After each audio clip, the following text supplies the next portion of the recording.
Why? Because of the values. But if I put you in a similar condition, would you do the same thing?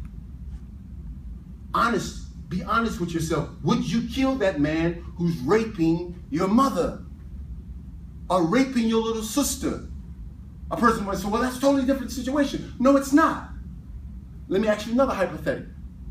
Let's say hypothetically, you're a business person. You're losing your home. Your wife, she doesn't know. And you had the ability to finagle some numbers or cheat on your taxes. We know cheating, that's antisocial values. Would you do it? So you're talking about people that are living in a condition that are uneducated, they're living in poverty, they have no fathers. Not that that is an excuse, but I'm trying to paint a picture to you. What's going on? We're suffering from a moral and value issue.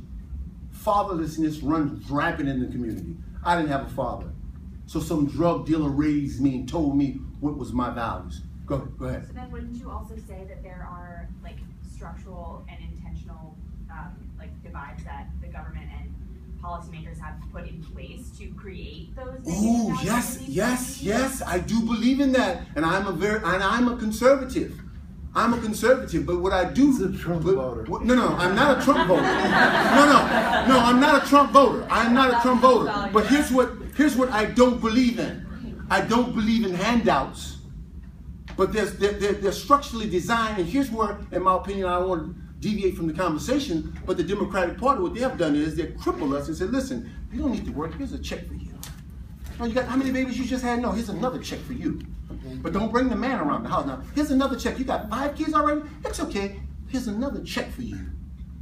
Right?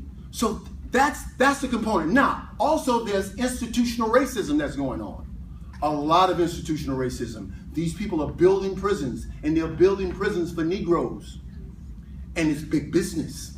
There was a small town that was suing the city because the city had promised we're going to build this prison, and once we build this prison, it's going to be completely full, and we're going to give people's jobs, right? When the prison wasn't, the people say, hold on, we're going to sue you now. They're banking on black people being arrested and over-sentenced and thrown into the penitentiary, and they're not educating them once they're there. My thing is this here. If a person commits a crime, place him in prison, right? I believe in that, right? Because you broke the law. Don't punish him or her severely. And while he or she is there, you train them in construction. You train them in clerical work. You train them in plumbing. You train them in electrical work.